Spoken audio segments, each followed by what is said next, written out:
जी, बिस्मिल्लाहिर्रहमानिर्रहीम। हमारा आज का जो लेक्चर है वो रेस्पिरेशन का है। तो रेस्पिरेशन का जो लेक्चर है वो मैं डिलीवर करने जा रहा हूँ।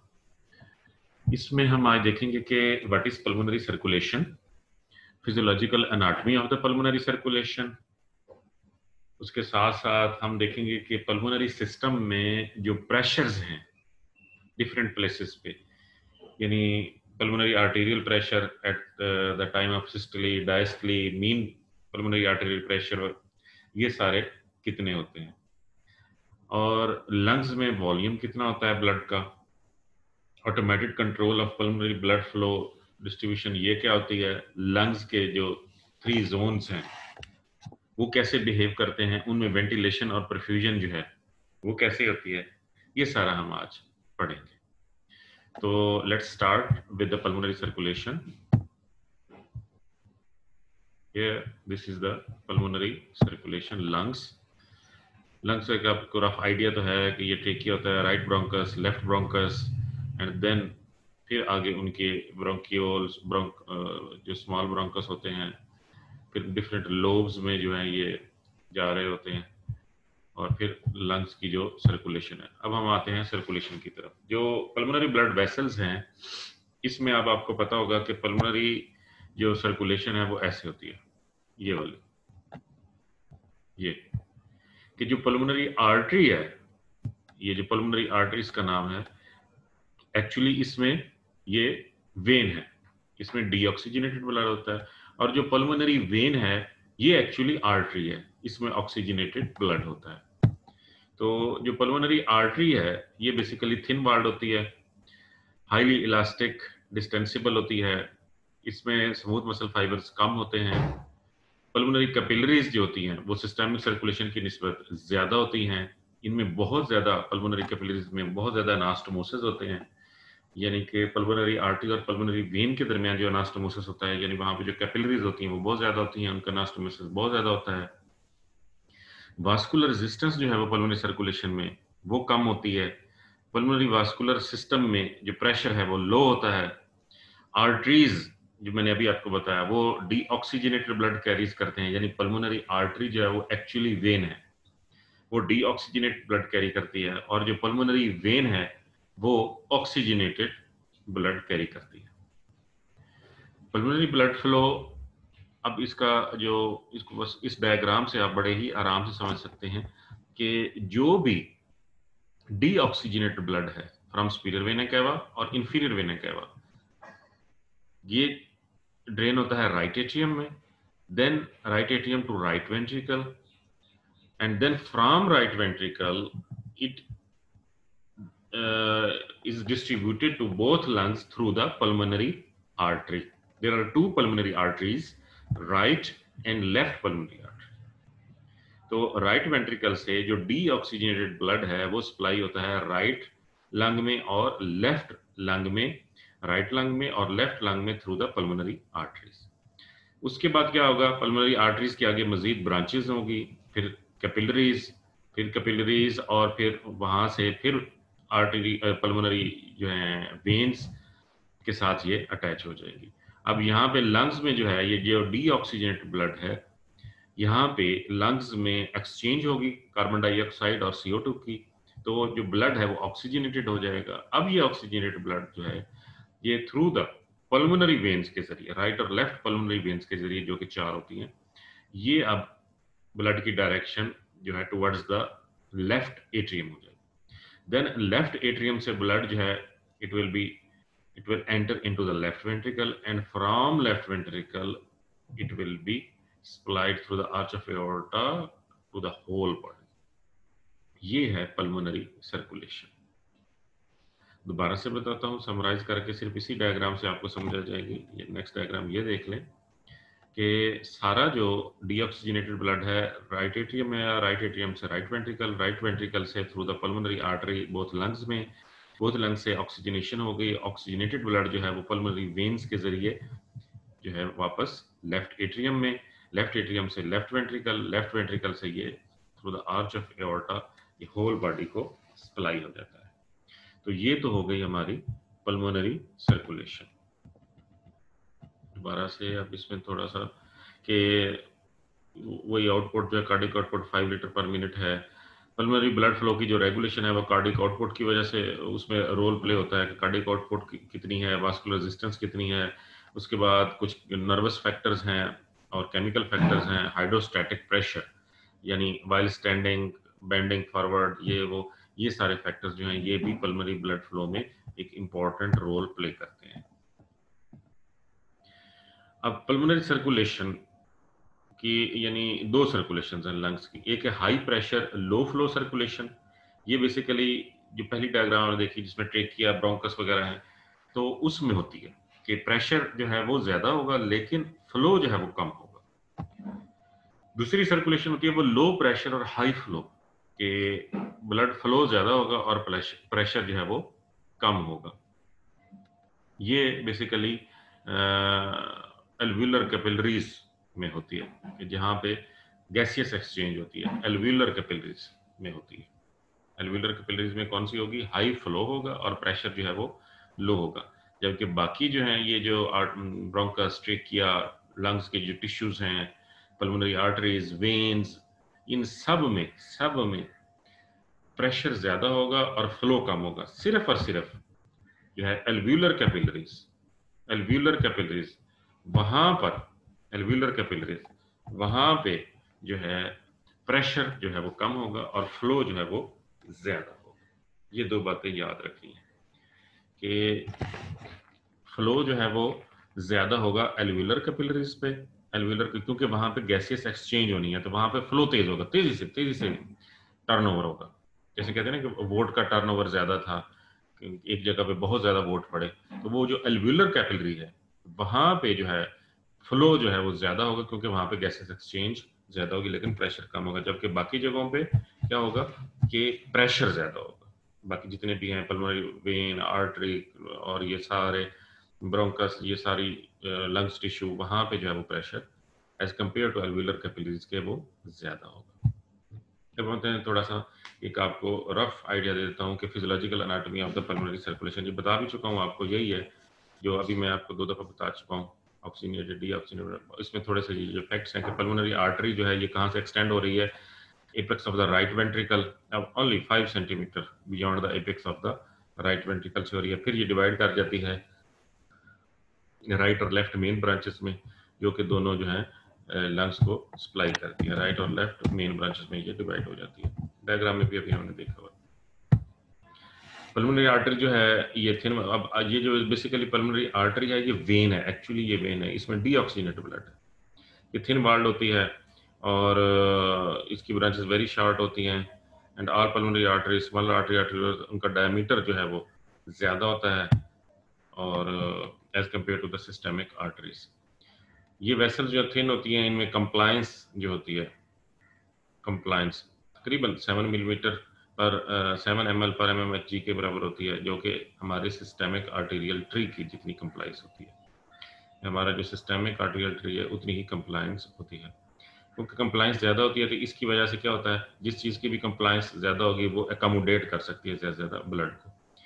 अब आ जाते हैं पल्मोनरी वेन्स जो हैं ये भी शॉर्ट होती हैं, एक्चुअली ये आर्टरी है, इसमें ऑक्सीनेटेड ब्लड होता है और ये अपना जो जो भी ब्लड है वो लेफ्ट एट्रियम में ड्रेन कर देती है। ब्रोंकियल वेसल्स, ये भी blood flow in the lungs through the small bronchial arteries होती हैं, ये सिस्टेमिक सर्कुलेशन से ओरिजिनेट होती हैं। इनमें तकरीबन 2% के करीब जो कार्डिक आउटपुट है वो इस इन ब्रोंकियल वेसल्स में आती है। ब्रोंकियल आर्टीरियल ब्लड जो है ये ऑक्सीजनेटेड होता है as compare to the pulmonary arteries, क्योंकि पल्मोनरी आर्टरीज में तो डीऑक्सीनेटेड ब्लड होता है और 2% जो ब्लड कार्डिक आउटपुट है वो ब्रोंकियल वेसल्स में होती है। लिम्फेटिक्स जो हैं ये लंग्स के, वो अब हम डिस्कस करते हैं कि वो क्या होते हैं। ये ज्यादातर लिम्फेटिक्स जो हैं ये टर्मिनल ब्रोंक्यूल्स, ये तकरीबन सारे जो supporting tissues of the lungs हैं उनमें प्रेजेंट होते हैं कि ये कनेक्टिव टिश्यू के स्पेसेस में होते हैं, यानी basically terminal bronchioles, hilum of the lungs जो होता है वहाँ पे, और मेनली जो है ये राइट थोरेसिक लिम्फेटिक डक्ट पे, यहाँ पे जो है लिम्फेटिक्स जो है ये प्रेजेंट होते हैं। ये बात समझ में आ गई होगी। अब आ जाता है प्रेशर। प्रेशर कितने कितने होते हैं पल्मोनरी सिस्टम में, प्रेशर्स ये मैं आपको बता देता हूँ। पल्मोनरी सिस्टम में ये देखें, चलें इस डायग्राम को देखते हैं हम पहले कि ये वाली जो है graph, this is basically describes us the pressure in the aorta, कि एओर्टा में जो है ये प्रेशर क्या कितना होता है, कैसे होता है। सिस्टली पे ज्यादा होगा, डायस्टली पे फिर एओर्टा में प्रेशर जो है वो कम हो जाता है। सिस्टली में ये अबाउट 120 होता है और डायस्टली में अबाउट 80 मिलीमीटर ऑफ एच होता है। ये जो लोअर पोर्शन है डायग्राम का, ये हमें शो कर रहा है कि जो प्रेशर है राइट वेंट्रिकल में कितना होता है। ये देखें राइट वेंट्रिकुलर कर्व ये वाली, कि ये तकरीबन 0 से 1 मिलीमीटर ऑफ एच होता है एट द डायस्टली, और एट द सिस्टली ये तकरीबन राइट वेंट्रिकल में जो प्रेशर है ये 25 पे होता है। और जब ये 25 ही होगा सिस्टली में राइट वेंट्रिकल में प्रेशर, तो जो है deoxygenated blood through the pulmonary artery will flow towards the lungs. और अब मैं आपको बताता हूँ नॉर्मल प्रेशर्स कितने होते हैं। ये देखेंगे सिस्टेमिक पल्मोनरी आर्टेरियल प्रेशर जो है वो 25 मिलीमीटर ऑफ एच होता है।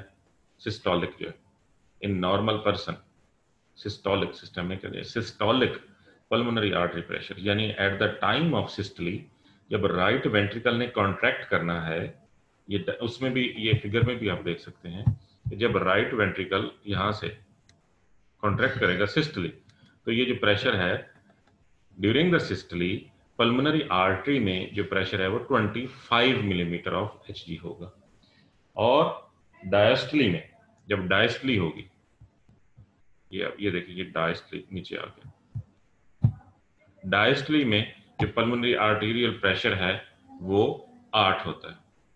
तो मीन जो पल्मोनरी आर्टेरियल प्रेशर जो डिफरेंस है वो हमारे पास आ गया 15 millimetre of H. Arterial pressure का जो डिफरेंस आ गया वो 15 आ गया।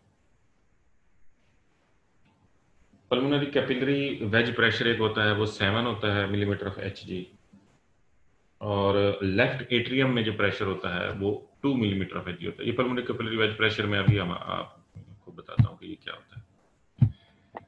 यहाँ तक बात समझ में आ गई होगी, ठीक है जी।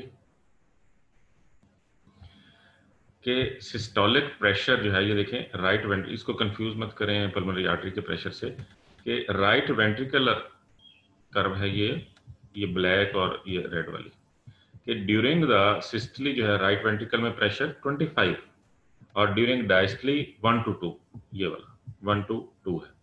लेकिन जो पल्मोनरी आर्टरी है उसमें ड्यूरिंग सिस्टली 25 होता है तकरीबन, और ड्यूरिंग डायस्टली जो है वो तकरीबन 8 होता है, ये वाला 8 होता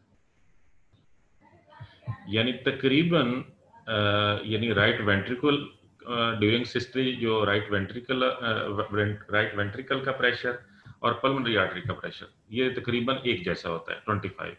लेकिन ड्यूरिंग डायस्टली राइट वेंट्रिकल का प्रेशर 0 हो जाता है, यानी 1 के करीब हो जाता है, 0 to 1 होता है, और पल्मोनरी आर्टरी का जो प्रेशर है वो 8 के करीब होता है। तो अब पल्मोनरी आर्टरी का जो प्रेशर हुआ ड्यूरिंग सिस्टली डायस्टली वो 25 और 8 हुआ, तो डिफरेंस हमारे पास 15 का आ गया।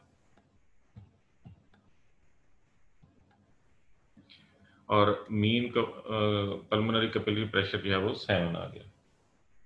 तो इसको हम कहते हैं पल्मोनरी कैपिलरी वेज प्रेशर, ये अभी हम डिस्कस करते हैं। ये सारी चीजें आ गई। अब आते हैं पल्मोनरी कैपिलरी वेज प्रेशर, ये क्या होता है। अब लेफ्ट एट्रियम में जो प्रेशर है वो कितना है, मैंने अभी बताया वो है 2 मिलीमीटर ऑफ एच जी, और रेंज इसकी 1 to 5 millimetre of H G है, यानी एवरेज इसका 2 मिलीमीटर ऑफ एच जी है। लेफ्ट एट्रियम में जहां पे जो है पल्मोनरी वेन ब्लड को लेके आती है, ऑक्सीजनेटेड ब्लड को, जब ब्लड की ऑक्सीजनेशन हो चुकी होती है लंग्स पे, उसके बाद पल्मोनरी वेन जो है वो ब्लड जो लेके आती है लेफ्ट एट्रियम पे, वहां पे प्रेशर होता है 2 मिलीमीटर ऑफ एच। अब वहां का जो प्रेशर है उसको डायरेक्ट मेजर करना वो पॉसिबल नहीं है, फिजिबल नहीं है। तो क्योंकि वहां पे यानी हार्ट के जो चैम्बर्स हैं उनमें से कैथेटर को पास करना, यानी एट्रियम में वेंट्रिकल में, it is a difficult process, तो इसलिए इसको और तरीके से मेजर करते हैं, उसको हम कहते हैं पल्मोनरी कैपिलरी वेज प्रेशर या पल्मोनरी वेज प्रेशर।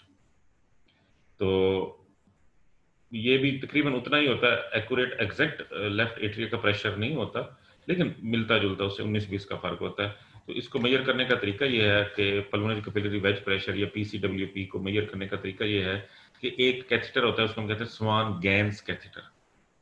इसको किसी भी वेन में, गर्दन वाली वेन यानी जुगुलर वेन के जरिए या फेमरल वेन के जरिए, ये कैथेटर जो पास करके जो है इसको आगे लेते जाते हैं, ले जाते हैं, फिर ये राइट एट्रियम में चला जाता है। राइट एट्रियम से इस कैथेटर को राइट वेंट्रिकल में डाल देते हैं।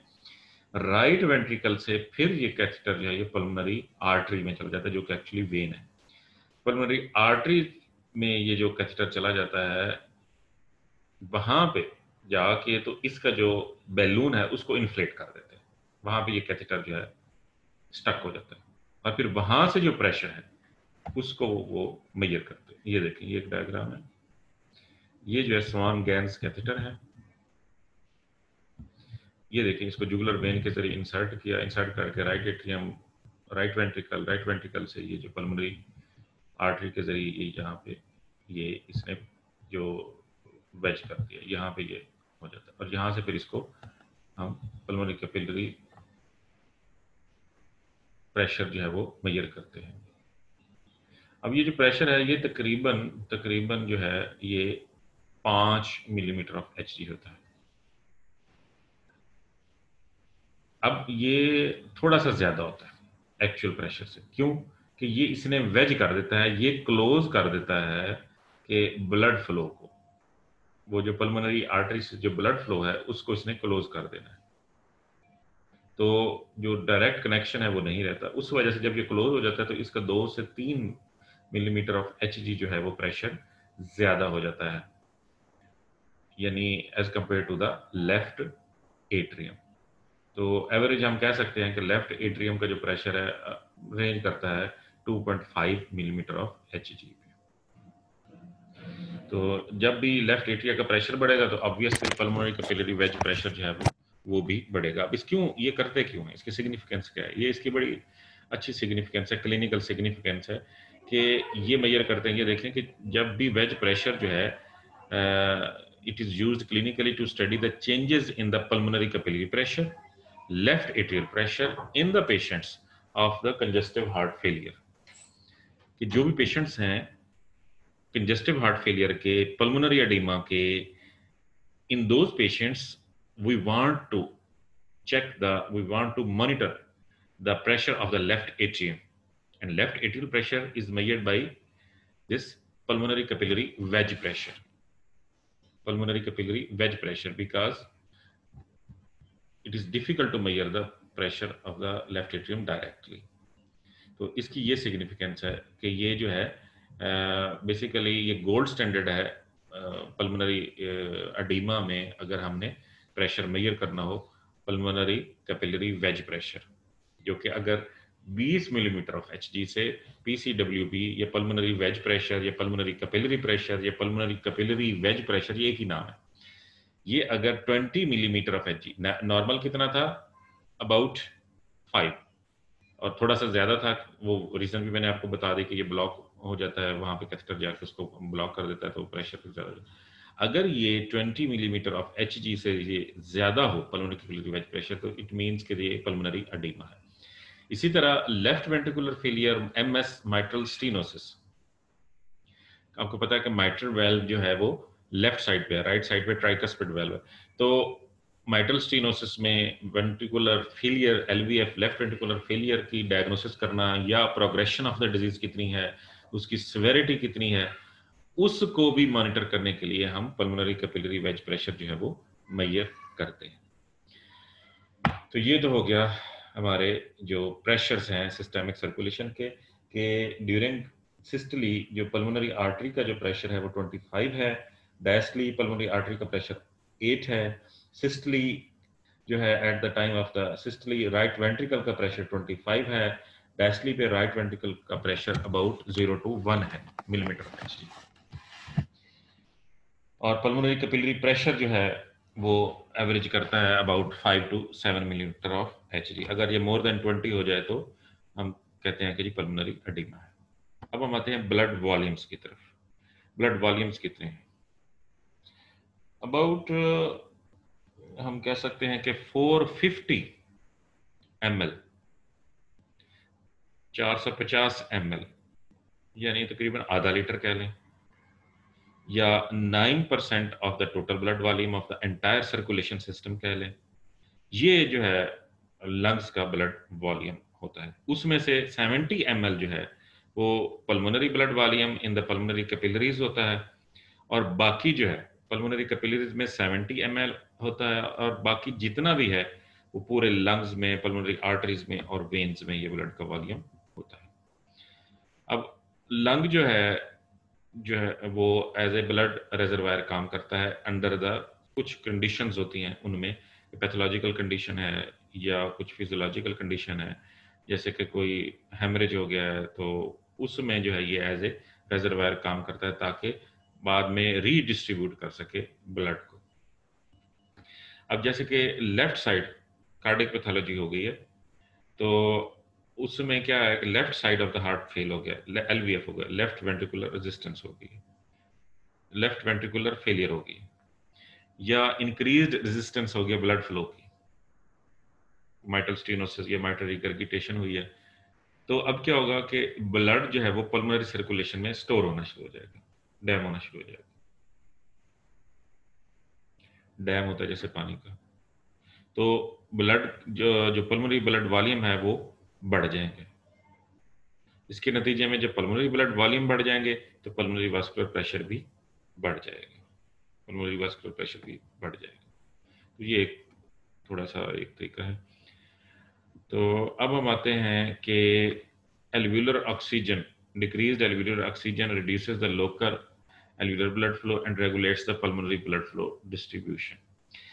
Whenever the concentration of oxygen in the air of the alveoli decreases below the normal, यानी 70% से कम हो जाए, या PO2 जो है 73 मिलीमीटर ऑफ एच से कम हो जाए, तो जो ब्लड वेसल्स हैं साथ वाली एल्वुलाई में अगर PO2 कम हो जाए तो जो साथ वाली ब्लड वेसल्स हैं वो कंस्ट्रिक्ट हो जाती हैं। जब वो कंस्ट्रिक्ट हो जाएंगी तो वास्कुलर रेजिस्टेंस ऑब्वियसली बढ़ जाएगी। तो वास्कुलर रेजिस्टेंस जब बढ़ जाएगी तो फिर क्या होगा, ऑक्सीजन जो है वो ऑलरेडी ऑक्सीजन की कंसंट्रेशन तो लो है, लेकिन वास्कुलर रेजिस्टेंस बढ़ गई। जब वास्कुलर रेजिस्टेंस बढ़ जाएगी तो ब्लड फ्लो भी कम हो जाएगा। This means that low oxygen concentration. अच्छा, इसमें ये है कि ये ऑपोजिट इफेक्ट है as compare to the systemic circulation, के सिस्टेमिक वेसल्स में क्या होता है कि जब कभी PO2 लो होती है, ऑक्सीजन की कंसंट्रेशन लो होती है, तो सिस्टेमिक सर्कुलेशन में वेसल्स जो हैं वो डायलेट हो जाती हैं। लेकिन पल्मोनरी सर्कुलेशन में इसके ऑपोजिट होता है कि whenever there is low PO2 जब लो होगी तो उसकी जो पल्मोनरी सर्कुलेशन है उस वो जो वेसल्स हैं वो कंस्ट्रिक्ट कर जाती हैं। अब जब ये कंस्ट्रिक्ट होती हैं तो यानी लो, एक तो लो ऑक्सीजन की कंसंट्रेशन हुई, ऊपर से वेसल कंस्ट्रिक्ट हो गई। As a result of that कुछ जो है सब्सटेंसेस रिलीज होते हैं एल्वुलर एपिथेलियल सेल से। ये जो सब्सटेंस हैं ये प्रमोट करते हैं जो दूसरी फिर आगे फर्दर अब जाके अगले स्टेप में ये जो स्मॉल आर्टरीज और टिट्यूल्स हैं उनकी कंस्ट्रिक्शन करते हैं। यानी कि लो ऑक्सीजन हुई, लो ऑक्सीजन, सबसे पहले सपोज करते हैं कि एक ऑक्सीजन कंसंट्रेशन लो हो गई। जब भी ऑक्सीजन की कंसंट्रेशन लो होगी तो पल्मोनरी वेसल्स जो हैं सर्कुलेशन में वेसल्स जो हैं वो कंस्ट्रिक्ट कर जाएंगी, जबकि दूसरी बॉडी में इसके अपोजिट होता है। अब ये कंस्ट्रिक्ट करेंगी तो कंस्ट्रिक्ट इसलिए कर जाती हैं कि वहां से एक केमिकल, एक सब्सटेंस रिलीज होता है, उसको हम कहते हैं वेजो कंस्ट्रिक्टर सब्सटेंस। ये जो वेजो कंस्ट्रिक्टर सब्सटेंस है ये आगे फिर जो दूसरी आर्टरीज और आर्टरीज हैं उनको कंस्ट्रिक्ट करता है ताकि जो ब्लड है वो डिस्ट्रीब्यूट हो सके कि जहां इसकी जरूरत है, और फिर ये जो ब्लड है इसको मिल सके लंग्स को। अब आ जाता है कि हाइड्रोस्टैटिक प्रेशर का जो है इफेक्ट क्या है। स्टैंडिंग पोजीशन में जो lower part of the body है यानी फुट एंड है, वो तकरीबन 80 से 90 मिलीमीटर ऑफ एच जो है वो ज़्यादा होता है as compare to the level of the heart. ये क्यों होता है कि यानी कि हमारा वेट का जो हम क्योंकि स्टैंडिंग पोजीशन में है तो ड्यू टू पुलिंग जो हो जाती है वो ब्लड की वो लोअर लिम्स में हो जाती है, तो उसकी वजह से वेट जो है ब्लड का इटसेल्फ वो एक इफेक्ट करता है, क्योंकि ग्रेविटी है, हम स्टैंड अप हो गए हैं, pulling of the blood lower limbs में हो गई है, तो उस वजह से जो है 90 मिलीमीटर एच का जो प्रेशर है वो हार्ट के लेवल की निस्बत ज़्यादा होता है। इसी तरह जो लंग्स हैं उनमें भी स्टैंडिंग पोजीशन में जो उसके लोअर पोर्शंस हैं उनमें जो है वो प्रेशर जो है वो ज़्यादा हो जाता है, लेकिन वो बहुत ज़्यादा डिफरेंस यानी ह्यूज डिफरेंस नहीं होता। ये तकरीबन 23 millimetre H G pressure difference होता है, यानी 15 मिलीमीटर एच जी जो है वो अबव द हार्ट होता है, और इसमें जो डिफरेंस आता है वो सिर्फ 8 मिलीमीटर ऑफ एच जी का होता है। यानी हाइड्रोस्टैटिक प्रेशर यानी इतना इफेक्ट होता है लंग्स में, जैसे कि लोअर लिम्स में और upper part of the body होता है। अब ये आप देखें कि ड्यूरिंग, अभी इसको गौर कर लेंगे, ये स्टैंडिंग पोजीशन है, लंग्स में क्या होता है। स्टैंडिंग पोजीशन, ये लंग्स के लेवल्स हैं कि यानी ये अपर पार्ट है, अगर हम लंग्स को 3 हिस्सों में डिवाइड कर दें तो ये टॉप, ये मिडल पोर्शन और ये लोअर पोर्शन।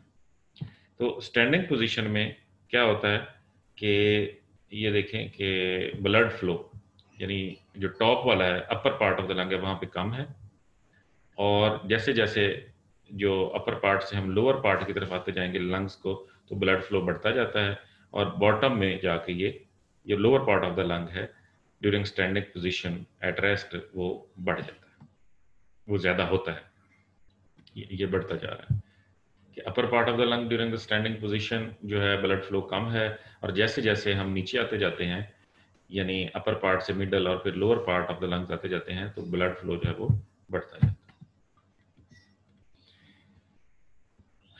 अब इस को डिफाइन करने के लिए एक टर्म यूज होती है वेंटिलेशन प्रोफ्यूजन, ये भी आप पढ़ेंगे इसमें, और ये बड़ी इंपॉर्टेंट डायग्नोस्टिक टेस्ट है in order to diagnose different diseases of the lungs.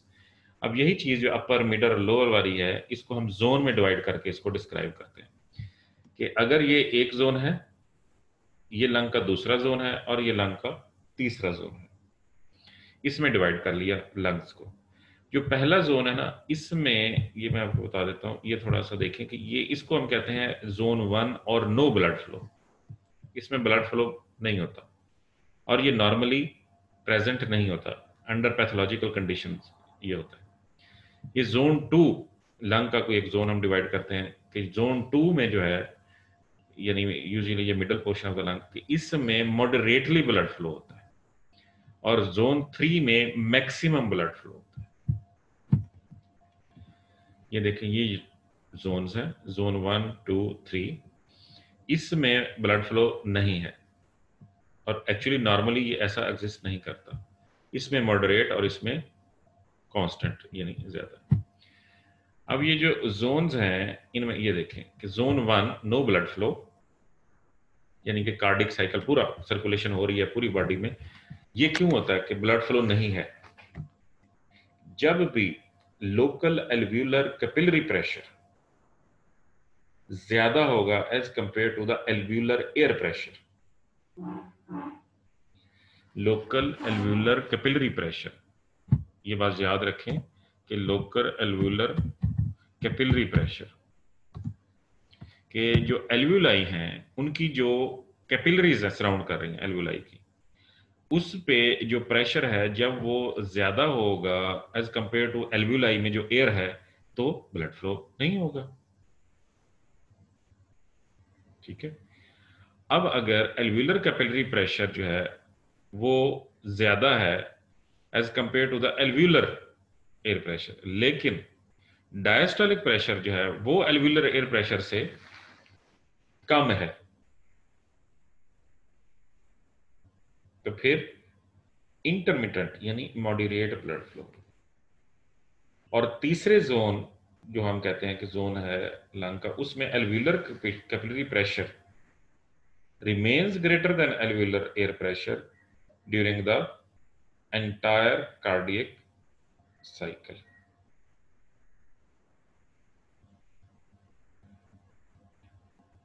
इसमें जोन में क्या होगा कि जो है ब्लड फ्लो जो है सॉरी कंटिन्यूस होगा।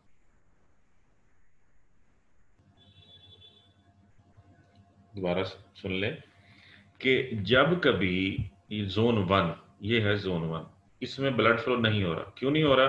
कि जो लोकल एल्व्यूलर कैपिलरी प्रेशर है उससे एल्व्यूलर एयर का प्रेशर ज्यादा है। अब देखना, अब एक माइंड में कंसेप्ट लाएं कि एक बैलून है, बैलून है, उसके बैलून के जो वॉल्स हैं वहां पे वेसल्स चिपकी हुई हैं। वो जो वेसल्स हैं वो हैं कैपिलरी, एल्व्यूलर कैपिलरी वेसल्स। अब अगर उस बैलून के अंदर, यानी वो एल्व्यूलाई है, एल्व्यूलाई का जो एयर प्रेशर है वो जब ज्यादा होगा तो जो उसकी जो कैपिलरीज हैं, एल्व्यूलर कैपिलरीज, उनमें ब्लड फ्लो नहीं होगा। और ये नॉर्मली लंग में नहीं होता, क्योंकि जब एल्व्यूलर एयर का प्रेशर ज्यादा होगा तो वो कंप्रेस कर देगी कैपिलरीज को, तो वहां पे ब्लड फ्लो नहीं होगा। दूसरी कंडीशन जो है ये होती है कि ये only during the peaks of pulmonary artery pressure. इसमें क्या होता है कि alveolar capillary pressure is greater than the alveolar air pressure. तो जाहिर सी बात है, जब एल्व्यूलर जो वेसल्स हैं, कैपिलरीज हैं, उनमें प्रेशर जब ज्यादा होगा एल्व्यूलर एयर की निस्बत, तो उसमें जो है वो ब्लड फ्लो हो जाएगी। तीसरी कंडीशन ये है कि इसमें एल्व्यूलर कैपिलरी प्रेशर ज्यादा ही होगा, वो ज्यादा देर के लिए रहता है, always remains greater as compare to the alveolar air pressure. तो फिर जो है वो मुसलसल ब्लड फ्लो होता रहता है। Very simple. ये वाली डायग्राम देख लें कि इसमें देखें कि जोन वन, इसमें ये एल्व्यूलाई है। अगर एल्व्यूलाई का जो प्रेशर है वो ज्यादा होगा तो ये पल्मोनरी सॉरी एल्व्यूलर कैपिलरी का जो प्रेशर है वो कम होगा, तो ब्लड फ्लो नहीं होगा। एल्वुलाई का प्रेशर ज्यादा, एल्वुलर कैपिलरी का प्रेशर कम, तो ब्लड फ्लो नहीं होगा। अब यहाँ पे क्या है कि एल्वुलाई की निस्बत पल्मोनरी कैपिलरी का प्रेशर ज्यादा है, तो ब्लड फ्लो होगा। यहाँ पे कॉन्टिन्यूसली एल्वुलर कैपिलरी का प्रेशर ज्यादा है as compare to the alveoli air pressure, तो ब्लड फ्लो कंटिन्यूसली होता है। तो ये हैं 3 जोन। अब इसमें एक और चीज मैं बता देता हूं आपको कि ये जो तीनों जोन है, जो जोन वन जिसको हम कहते हैं, जो जोन वन है उसमें क्या होता है कि कुछ कंडीशंस हैं कि जब उसमें जो है ये, वैसे तो नॉर्मली जोन वन के मुताबिक, यानी जब भी एल्व्यूलर एयर का प्रेशर ज्यादा होगा तो ब्लड फ्लो नहीं होगा। लेकिन जब अब नॉर्मल कंडीशन वो क्या है कि 2 कंडीशंस हैं कि जब भी पल्मोनरी आर्टीरियल प्रेशर गिर जाएगा, या ठहरे मैं आपको इधर से बताता हूँ कि normally lungs have only 2 zones, यानी ये 2 तरह से बिहेव करता है, जोन 2 और 3, यानी कि इंटरमिटेंट ब्लड फ्लो होगा और कंटिन्यूस ब्लड फ्लो होगा। इंटरमिटेंट ब्लड फ्लो होगा और कंटिन्यूस। इंटरमिटेंट होता है एपिसिस में, यानी लंग का जो अपर पार्ट है, और कंटिन्यूस जो ब्लड फ्लो होता है वो लोअर एरिया में होता है। ये नॉर्मली होता है, और जोन 1 वाला जो सीन है वो नहीं होता। अब डायस्टली में जो है क्या होता है कि 8 मिलीमीटर Hg का जो प्रेशर है at the level of the heart, वो ब्लड को पुश नहीं कर पाता अगेंस्ट द हाइड्रोस्टैटिक प्रेशर। तो फिर क्या होता है कि blood flow through the apical part of the lung, इसलिए वो इंटरमिटेंट होता है। अब आ जाते हैं, एक और था इधर मैं आपको दिखाता हूँ जी, ये आ गया zone one. Zone one normally exist नहीं करता, और यानी कि जिसमें एल्व्यूलर एयर प्रेशर बहुत ज्यादा हो और एल्व्यूलर कैपिलरी प्रेशर जो है वो कम हो, यानी एल्व्यूलर एयर प्रेशर जो है वो as compare to alveolar capillary pressure कम हो, तो ये हो गया जोन वन। ये नॉर्मली एग्जिस्ट नहीं करता। It occurs under abnormal conditions. कि एबनॉर्मल कंडीशन क्या है कि when there is pulmonary systolic arterial pressure is too low, number 2 alveolar pressure is too high, ये तो समझ में आ गया ना कि एल्वियुलर प्रेशर जब बहुत ज़्यादा होगा तो फिर तो फ्लो होने नहीं। फॉर एग्जांपल कि अपराइट पोजीशन में एक ब्रीदिंग हो रही है against a positive air pressure, यानी कोई भी बंदा पॉजिटिव एयर प्रेशर के वो ब्रीदिंग कर रहा है जिससे एल्वियुलर प्रेशर जो है वो बढ़ गया है, तो उसके नतीजे में जो पल्मोनरी कैपिलरी प्रेशर है उसकी निस्बत वो बढ़ जाएगा डेफिनेटली, तो ब्लड फ्लो नहीं होगा। ये एक और तरीके से ये वही जोन्स दिखाए गए हैं कि जब कभी ये पल्मोनरी ये दिखाया है कि ब्लड फ्लो इसमें लोएस्ट होता है या नहीं होता, बिल्कुल नहीं होता। ये इसमें जो है जोन 2 में इंटरमिटेंट है और जोन 3 में कंटिन्यूस है। अब ये during exercise different parts of the lungs में क्या होता है, जब भी एक्सरसाइज होती है तो eight the time of exercise क्या होता है कि टॉप ऑफ द लंग्स, ये है top upper portion of the lung, top of the lungs, in the lungs during exercise blood flows in all part of the lungs। तकरीबन ये 700 to लेके 800% blood flow जो है वो लंग्स में increase हो जाता है, अपर पार्ट और मिडल। ये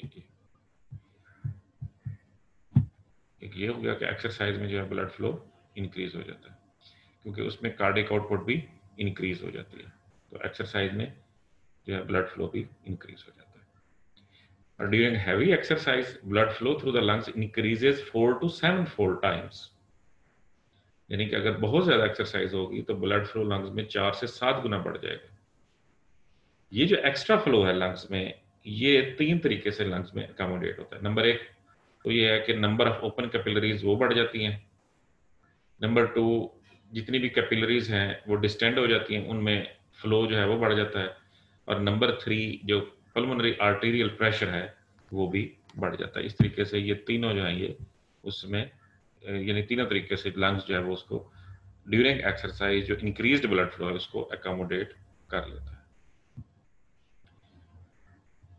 ये हो गया। अब ये भी वही है कि नॉर्मल पर्सन में जो है first two changes occur decrease the pulmonary vascular resistance so that the pulmonary arterial pressure rises very little, क्योंकि pulmonary vascular resistance कम हो जाती है तो प्रेशर इतना नहीं बढ़ता, तो so that lungs can accommodate very easily this increased blood flow during the exercise.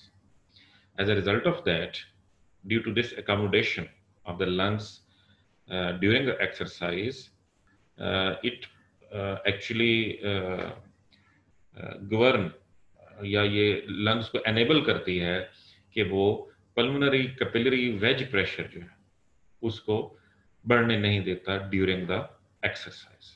और इस तरीके से जब पल्मोनरी कैपिलरी वेज प्रेशर नहीं बढ़ता तो फिर ऊजिंग नहीं हो पाती और पल्मोनरी एडीमा भी नहीं होता। अदरवाइज तो हर बंदा जो नॉर्मल बंदा है जब भी एक्सरसाइज करता उसका पल्मोनरी कैपिलरी प्रेशर बढ़ जाता है और उसको पल्मोनरी एडीमा हो जाता। तो ऐसा नहीं होता क्योंकि लंग्स जो हैं वो इन 3 तरीकों से पल्मोनरी जो ब्लड फ्लो है उसको अकोमोडेट करते हैं। क्योंकि एक तो ब्लड फ्लो इंक्रीज हो जाता है 4 से 7 गुना, अब उसको अकोमोडेट करते हैं through increasing the number of capillaries, distending the capillaries और increasing the pulmonary arterial pressure.